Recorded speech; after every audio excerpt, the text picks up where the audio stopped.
Back again in SQL session. इस session पे data type हमें डिस्कस करना है, लेकिन डेटा टाइप्स पे जाने से पहले मैं एक सिंपल सी टेबल का आपको एक स्ट्रक्चर दिखा रहा हूँ जिस टेबल पे हम स्टार्टिंग से काम कर रहे हैं। तो अगर आप इस टेबल को देखो तो स्टार्टिंग के वक्त मैंने आपको ये कहा था कि जब हम आगे जाएंगे तो डेटा टाइप भी डिस्कस करेंगे। तो सबसे पहले जब हम टेबल क्रिएट करते हैं तो लिखते हैं क्रिएट टेबल और उसके बाद टेबल का नाम, देन उसके बाद हम लिखते हैं अपने एट्रीब्यूट्स का नाम और उसके बाद उसकी डेटा टाइप डिफाइन करते हैं। तो आईडी मेरे एक एट्रीब्यूट का नाम है और उसके बाद मैंने यहाँ पर कहा हुआ है कि इंटीजर एक डेटा टाइप है। फिर उसके बाद मैंने नेम लिखा, उसके बाद मैंने nvar डेटा टाइप लिखा, फिर इंटीजर लिखा, फिर nvar लिखा। तो इसका मतलब ये हुआ कि जब भी हम एसक्यूएल के अंदर या माई एसक्यूएल, ठीक है, या वट एवर जो भी डेटाबेस मैनेजमेंट सिस्टम से रिलेटेड जो लैंग्वेजेस पर आप काम कर रहे होते हैं उसमें जब भी आप एट्रीब्यूट लिखते हैं तो उसका डेटा टाइप भी आप चूज़ करते हैं। तो ये डेटा टाइप्स हैं तो सही, क्योंकि हमें इंटीजर से पता चल रहा है कि यहाँ पर एक नंबर्स की बात हो रही है और nvar की बात जब हो रही है तो एक स्ट्रिंग की बात हो रही है, जबकि जो ब्रैकेट के अंदर लिखा गया है वो नंबर ऑफ कैरेक्टर्स है कि 50 मैक्सिमम है, इससे ज़्यादा इसमें कैरेक्टर स्टोर नहीं किए जा सकते। लिहाजा हम उन तमाम डेटा टाइप्स को इस सेशन पे डिस्कस करेंगे जो सबसे ज़्यादा फ्रिक्वेंटली एसक्यूएल के अंदर इस्तेमाल किया जाता है। तो ये इमेज है, सबसे पहले से इमेज को समझते हैं। तो सबसे पहले आप यहाँ पर देख रहे हो कि न्यूमेरिक्स डेटा टाइप्स की बात हो रही है, जिसमें सबसे पहले बिट लिखा हुआ है 0, 1 एंड नल। तो बिट भी एक डेटा टाइप है, ठीक है। लेकिन सबसे पहले हम स्टार्ट करेंगे tiny integer, small integer, integer and big integer से। तो ये चारों जो मैंने इंटीजर के नाम अभी डिस्कस किए हैं, ये तमाम के तमाम होल नंबर को क्या कर रहा है, होल्ड कर रहा है, स्टोर कर रहा है। लेकिन इसमें फ़र्क क्या है, साइजेस के। तो आप देख रहे हो टाइनी इंटीजर के अंदर 1 बाइट है, तो 0 से लेकर 255 तक की वैल्यू को ये स्टोर कर सकता है, ठीक है। इसी तरह अगर मैं स्मॉल इंटीजर की बात करूं तो ये 2 बाइट का है, तो ये इसकी रेंज लिखी हुई है मैक्सिमम कि नेगेटिव में आप इतने नंबर लिख सकते हैं और पॉजिटिव में ये नंबर लिख सकते हैं। इसी तरह इंटीजर जो 4 बाइट का है तो ये इसकी रेंज है। अब बिग इंटीजर इसकी रेंज ये है जो कि यहाँ पर नंबर्स के फॉर्म में यहाँ पर लिखी गई है। अब ये बाइट्स की जो वैल्यू है वो किस तरह से डिवाइड होकर पॉजिटिव और नेगेटिव में जा रही है, इस चीज़ को समझने के लिए मैं कैलकुलेटर ओपन करता हूँ और यहाँ पर हम इस चीज़ को समझेंगे। ओके, तो इस वक्त मशीन पे कैलकुलेटर ओपन नहीं हो रही, तो मैंने क्या किया है, गूगल से ही कैलकुलेटर ओपन कर लिया और यहाँ पर हम इस बात को समझते हैं कि बाइट से क्या मुराद है।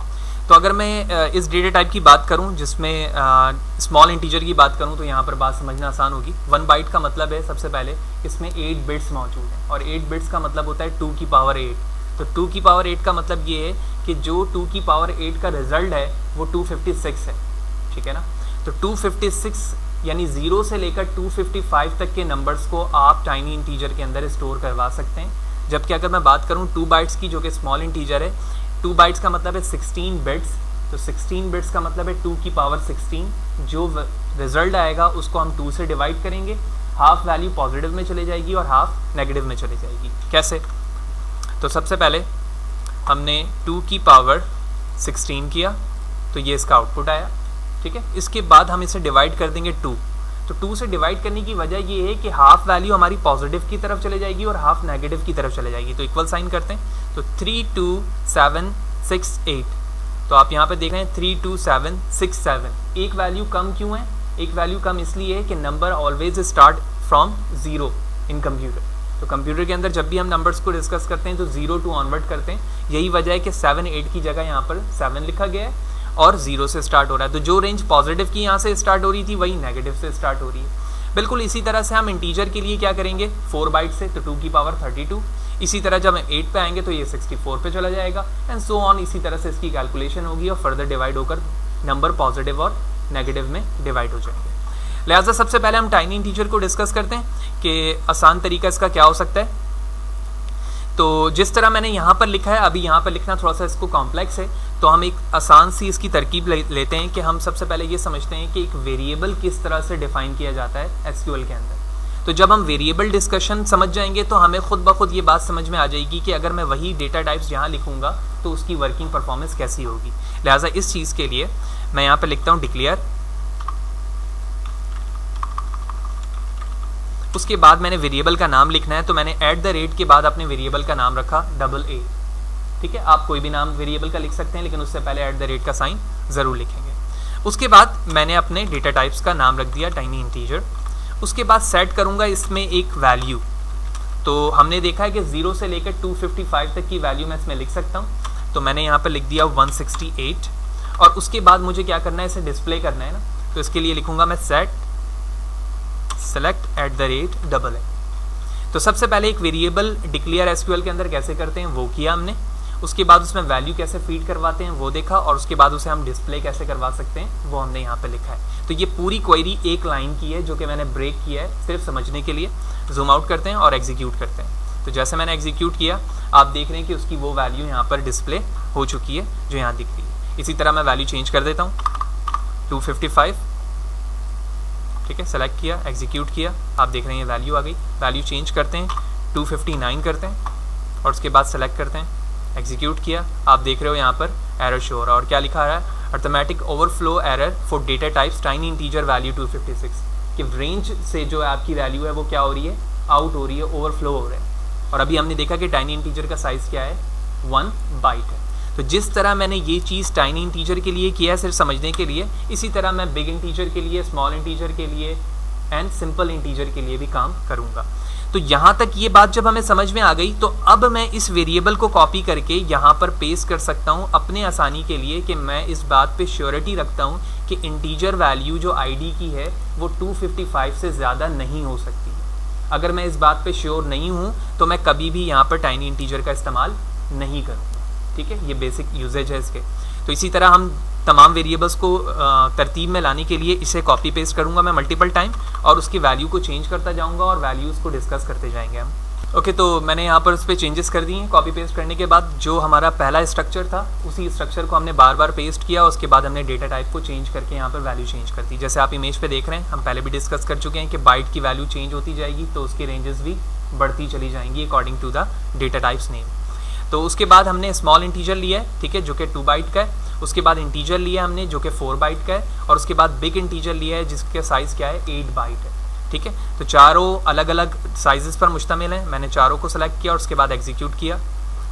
तो कुछ वेरिएबल्स बार बार डिक्लेयर किए जा चुके हैं तो मैं बार बार उसे इस्तेमाल नहीं कर सकता, तो मुझे यहाँ पे वेरिएबल क्या करना होगा, चेंज करना होगा। तो मैं इसको डबल भी कर देता हूँ। इसी तरह हम इसे डबल सी कर देते हैं।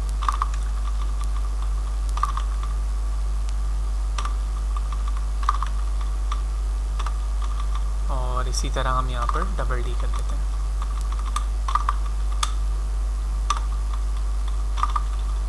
उसके बाद हम इसे सेलेक्ट करते हैं और एग्जीक्यूट करते हैं। तो आप देख रहे हो जो जो इफेक्टेड हुए हैं वो तमाम के रिजल्ट यहाँ पर शो हो रहे हैं, जो जो वैल्यूज़ उसमें लिखी गई हैं। अच्छा, ये वैल्यूज़ तो हमने यहाँ तक देख ली कि तमाम डेटा टाइप्स की वैल्यूज़ के रेंजेस क्या हैं, किस तरह से हम उसे डिक्लेयर करते हैं और किस तरह से हम उसे डिस्प्ले करवा सकते हैं। ठीक है, यहाँ पर वैल्यू की रेंज जो है वो ज़्यादा थी, यही वजह है कि वहाँ पर नल डिस्प्ले हो रहा है और साथ ही साथ एरर भी है। तो यहाँ पर अब हमें कॉन्सेप्ट समझ में आ गया कि जब भी हम इंटीजर को लिखेंगे तो इन 4 बेसिक तरीक़ों को इस्तेमाल करते हुए इंटीजर वेरिएबल का इस्तेमाल कर सकते हैं। इसके बाद आप यहाँ पर देख रहे थे कि हमारे पास एक डेटा टाइप्स था जिसको हम बिट कह रहे थे। तो बिट्स पे हमारे पास एक यूनिट ऑफ वैल्यू है। ठीक है, यानी अगर मैं इमेज पे वापस चलूँ तो आप देख रहे हो बिट्स के अंदर एक यूनिट ऑफ वैल्यू है।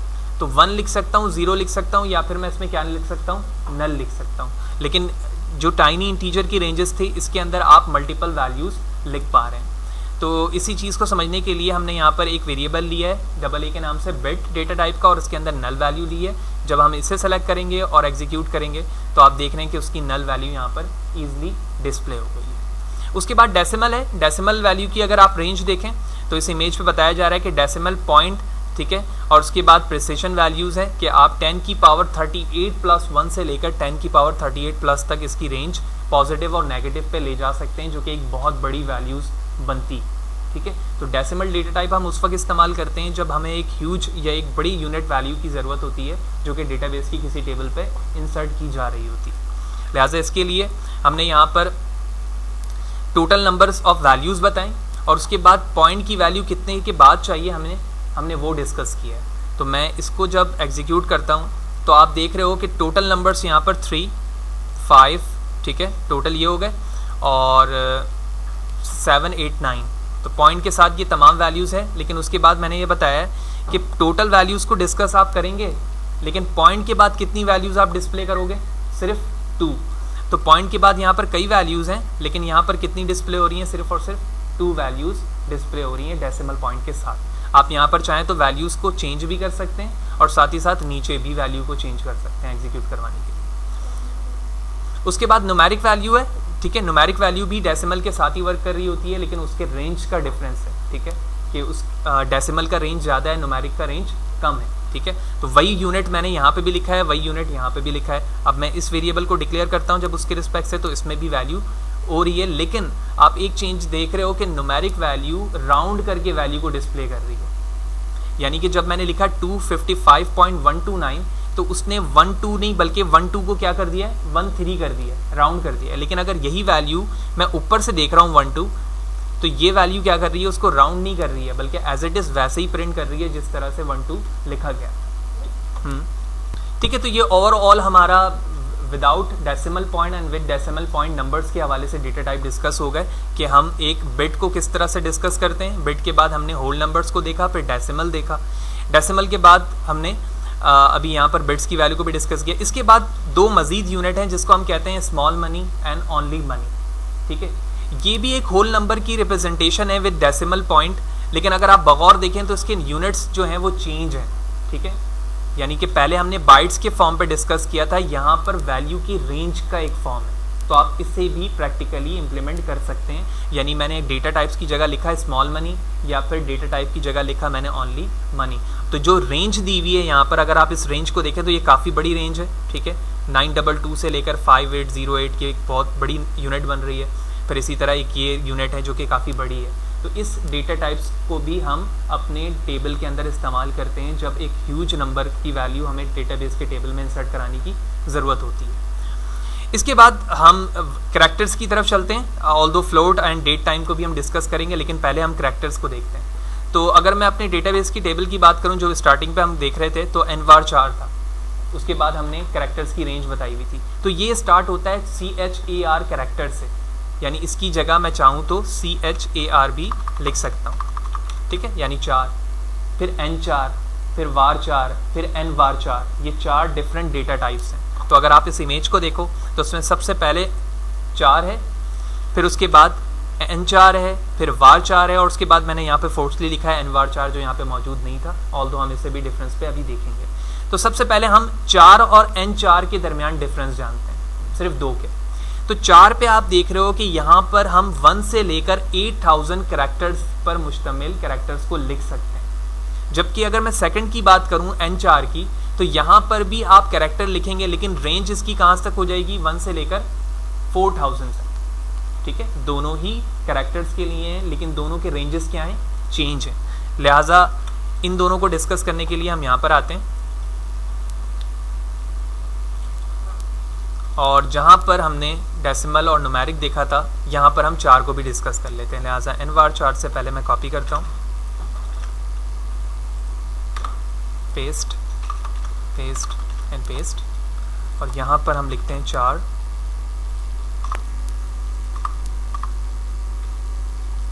यहाँ पे लिखते हैं N4।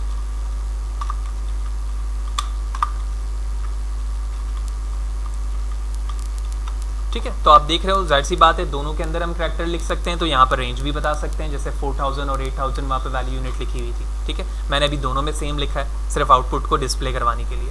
लिहाजा मैं एग्जीक्यूट करता हूँ। आप देख रहे हो कि जो सिंगल कोटेशन के अंदर लिखूंगा वो कैरेक्टर ही है, ऑल्दो वो क्वेश्चन मार्क हो या कोई अल्फाबेट हो। तो मैं चेंज भी कर देता हूँ इसे,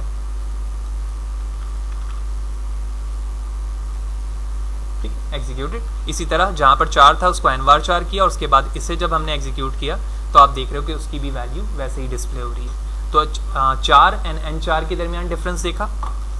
इसके बाद आगे देखें तो var 4 है और Nvar 4 है। अच्छा, var 4 और Nvar 4 इसकी भी वर्किंग बिल्कुल 4 या N4 की तरह होती है, लेकिन var 4 और Nvar 4 में डिफरेंस ये है कि var 4 के अंदर जब आप कैरेक्टर्स को लिखोगे तो सिर्फ और सिर्फ आप वो कैरेक्टर्स अल्फ़ाबेट लिख सकते हो जो आपके कीबोर्ड पर इजीली क्लिकेबल है, जो आप लिखते हो। लेकिन Nvar 4 के अंदर ज़रूरी नहीं है कि आप सिर्फ इंग्लिश अल्फ़ाबेट्स या फिर स्पेशल कैरेक्टर लिखो, आप किसी दूसरे लैंग्वेज के सेंटेक्स को भी Nvar 4 के अंदर ऐड करवा सकते हैं। लिहाजा सबसे पहले तो var 4 के अंदर मैं सिंपल अल्फ़ाबेट डिस्प्ले करवाता हूँ। तो ये हमारे पास था var 4, तो मैंने इसको क्या कर दिया, ओनली varchar। तो varchar करने के बाद जाहिर सी बात है ये एज अ स्ट्रिंग काउंट होगा, लेकिन साइजेस डिफरेंस है, 1 से लेकर 1000 तक की कैरेक्टर लिख सकता हूँ, लिहाजा मैं कुछ भी लिख सकता हूँ यहाँ पर एज लाइक दिस। उसके बाद मैंने इसे डिस्प्ले करवा दिया, ये वैल्यू भी यहाँ पर सक्सेसफुली डिस्प्ले हो गई। लेकिन अभी हमने ये समझा कि जब मैं nvarchar की बात करता हूँ तो nvarchar के अंदर सिर्फ मैं यही डिस्कस नहीं कर सकता हूँ जो मैंने यहाँ लिखा है, मैं दूसरी लैंग्वेज के सिंटैक्स को भी इसके अंदर ऐड करवा सकता हूँ अपनी टेबल के अंदर। लिहाजा पहले तो हम सेम रिजल्ट को देखते हैं कि ये डिस्प्ले कर रहा है या नहीं, तो ये बिल्कुल कर रहा है। अब मुझे यहाँ पर फॉर एग्जाम्पल उर्दू या सिंधी के कोई कैरेक्टर्स को एंटर करवाना है, लिहाजा इसके लिए हम सबसे पहले गूगल पे चलते हैं और यहाँ से ये लिखा हुआ है सिंधी ना, तो मैं इसे कॉपी करता हूँ। कॉपी करने के बाद इस सिंगल कोटेशन के अंदर मैंने पेस्ट कर दिया। पेस्ट करने से पहले सिंगल कोटेशन से आप यहाँ पर n लिखेंगे, जो इसका एक रिजर्व कीवर्ड है। जब भी आप nvarchar के अंदर किसी दूसरे सिंटैक्स की लैंग्वेज को एज अ वैल्यू ऐड करवाएंगे तो आप सिंगल कोटेशन से पहले n भी लिखेंगे। ये करने के बाद मैंने इसे रन किया, एग्जीक्यूट किया। आप देख रहे हैं कि मेरे सेल के अंदर वो सिंटैक्स की वैल्यू अब ऐड हो चुकी है। लिहाजा तफसीलन हमने ये देखा कि चार nchar, varchar और nvarchar किस तरह से कॉम्बिनेशन ऑफ कैरेक्टर को हैंडल कर रहा होता है और उसके अंदर किस तरह से वैल्यूज स्टोर होती हैं। नाउ आगे चलते हैं। इसके बाद हमारे पास डेट एंड टाइम है। तो date and time by meaning ही यहाँ से हमें रिप्रेजेंट हो रहा है कि डेट और टाइम के अंदर हम डेट की वैल्यू डालेंगे। तो डेट का जो सिंटैक्स है लिखने का तरीका वो सबसे पहले ईयर, मंथ और डेट है। आप इसको रिवर्स करके भी लिख सकते हैं। इसी तरह टाइम का आवर्स, मिनट्स एंड सेकंड, उसके बाद नैनो सेकंड्स है, ठीक है। फिर इसी तरह स्मॉल डेट टाइम है तो वो इस तरह से रिप्रेजेंट होता है। फिर ये डेट एंड टाइम दोनों है तो ये दोनों एक साथ रिप्रेजेंट होते हैं। फिर इसी तरह डेट एंड टाइम 2 है तो वो इस फॉर्मेट पे डिस्प्ले होते हैं। तो इनमें से मैं 1 और 2 दोनों को करके दिखा देता हूँ, आप इन तीनों को खुद से भी परफॉर्म करके देख सकते हैं। लिहाजा इसके लिए हम सबसे पहले डेट पर चलते हैं। तो आप देख रहे हो सबसे पहले मैंने एक डेटा टाइप लिया है यहाँ पर डेट, जहाँ पर मैं टाइनी इंटीजर लिख रहा था या स्मॉल मनी या ओनली मनी लिख रहे हैं हम यहाँ पर मैंने डेट लिखा। और एक फंक्शन है जो कि एसक्यूएल का एक डिफ़ॉल्ट फंक्शन है जिसका नाम है गेट डेट। तो ये क्या करता है, आपकी मशीन पर जो डेट होती है वो उसे रिट्रीव करके ले आता है। अभी हम इसे हटाकर भी देखेंगे। लिहाजा सबसे पहले तो मैंने इस क्वेरी को चलाया डेट के ज़रिए। तो आप देख रहे हो कि जो मेरे मशीन पर डेट है उस फॉर्म पर इसकी रिप्रेजेंटेशन यहाँ पर हो चुकी है। मैं इसी को ही कॉपी करता हूँ, नीचे पेस्ट करता हूँ। अब मैं इस गेट डेट को हटाता हूँ और अब हमें यहाँ पर क्या लिखना है, डेट लिखना है, क्योंकि डेटा टाइप हमने क्या लिया हुआ है, डेट लिया हुआ है। लिहाजा इसके लिए मैंने लिखा 12-12-2009। ये मैंने एक डमी डेट यहाँ पर डाल दी। डेटा टाइप्स हमारा क्या है, डेट है। लिहाजा इसके बाद मैंने इसे एग्जीक्यूट किया। आप देख रहे हैं कि उसकी डेट की वैल्यू वैसे ही प्रिंट हो गई। इसी क्वेरी को मैंने कॉपी किया। कॉपी करने के बाद नीचे पेस्ट करता हूँ, ठीक है। पेस्ट करने के बाद हम यहाँ पर डेट की जगह टाइम करते हैं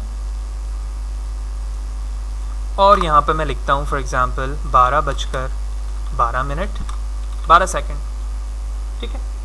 ये मैंने एक टाइम, डमी टाइम यहाँ पर लिखा और उसके बाद मैंने इसे एग्जीक्यूट किया।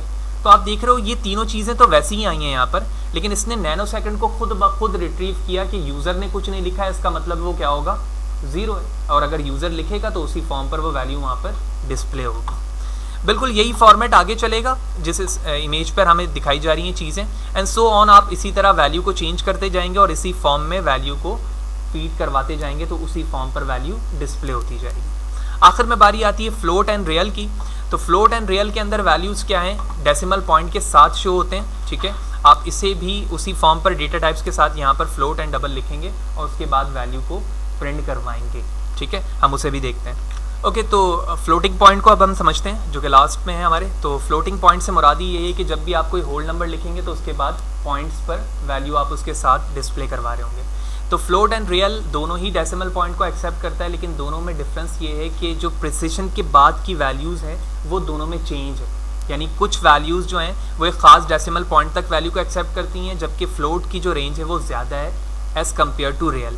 तो आप देख रहे हो फ्लोट के अंदर जो मैंने नंबर लिखा है मैं उसी नंबर को कॉपी कर रहा हूँ और उसी नंबर से रिप्लेस कर रहा हूँ जो यहाँ पर मौजूद है। तो सबसे पहले मैंने डेटा टाइप फ्लोट लिखा है और उसके अंदर कुछ डेसिमल पॉइंट पे नंबर लिखे हैं, 2, 4, 6, 8, 10 एंड 11 डेसिमल पॉइंट नंबर लिखा है मैंने 12 के बाद, और उसके बाद इसे मैं एग्जीक्यूट करता हूँ।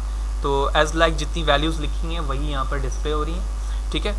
और इसी तरह मैंने रियल पे भी वही वैल्यू लिखी है, लेकिन जैसे ही रियल की वैल्यू को मैं एग्जीक्यूट करता हूँ तो आप देख रहे हो कि प्रिसिशन के बाद सिर्फ और सिर्फ कितनी वैल्यूज़ आ रही हैं, इसकी 5 वैल्यूज़ डिस्प्ले हो रही हैं। तो ये ओवरऑल डिफरेंसेस थे डेटा टाइप्स के, जो हम मोस्ट फ्रिक्वेंटली इन डेटा टाइप्स को इस्तेमाल कर रहे होते हैं अपने एग्जाम्पल्स में या अपने टेबल क्रिएशन पे, जहाँ पर जिस डेटा टाइप की ज़रूरत होगी अकॉर्डिंग टू द नीड हम उसी डेटा टाइप को इस्तेमाल करते हैं, ठीक है। क्योंकि जब हम किसी भी प्रोग्रामिंग लैंग्वेज पर या एसक्यूएल पर या डेटा को जब वेबसाइट पर लेके जाते हैं तो सबसे इम्पॉर्टेंट चीज़ उसका एक साइज़ है, ठीक है। तो हम ऐसा नहीं कर सकते कि अगर कहीं पर 2 बाइट वैल्यू की ज़रूरत है वहाँ पर आप 4 या 8 डेटा टाइप्स की वैल्यूज़ को इस्तेमाल कर रहे हैं, तो जो रेस्ट ऑफ दी वैल्यूज़ होंगी वो सिर्फ और सिर्फ वहाँ पर क्या हो रही होंगी, ज़ाया हो रही होंगी। तो लिहाजा एक गुड प्रोग्रामिंग प्रैक्टिस या गुड जो अच्छा डेवलपर है वो हमेशा इस बात का ख्याल करता है कि जितने डेटा टाइप्स की वैल्यूज़ की ज़रूरत है हम उतनी ही डेटा टाइप्स की वैल्यू को उस एट्रीब्यूट के मुताबिक इस्तेमाल करें। तो तफसीलन हमने जिक्र किया कि सबसे पहले हमने देखा कि इंटीजर के कितने पार्ट्स हैं और किस तरह से हम उसे डिस्प्ले करते हैं। उसके बाद हमने बिट्स को देखा, फिर स्मॉल मनी और मनी के हवाले से मैंने आपको डेफिनेशन बताई कि इसकी रेंज यहाँ पर मौजूद है, इसको हमने देखा। फिर उसके बाद हमने कैरेक्टर से रिलेटेड तमाम डेटा टाइप को डिस्कस किया और फिर उसके बाद हमने डेट टाइम को देखा और उसके बाद फाइनली हमने रियल एंड फ्लोट के दरमियान डिफरेंसेस देखा। तो जितने भी वीडियोज़ हैं और कोड हैं वो मेरे यूट्यूब चैनल पे भी मौजूद हैं, फहद हुसैन CS blogspot.com पे कोड मिल जाएगा आपको। जैसे मैं यहाँ से फहद हुसैन सर्च करके जा रहा हूँ प्लेलिस्ट पे और उसके बाद यहाँ पर हमारी तमाम वीडियोज़ मौजूद हैं। कोड के लिए आप फहद हुसैन CS blogspot.com पर आओगे, ठीक है। और उसके बाद यहाँ पर देख रहे हो आप कि database management system SQL tutorial है, इस पर आप क्लिक करेंगे तो यहाँ पर तमाम कोड्स आपको मिल जाएगा। आप डायरेक्टली यहाँ से उसे कॉपी पेस्ट भी कर सकते हैं।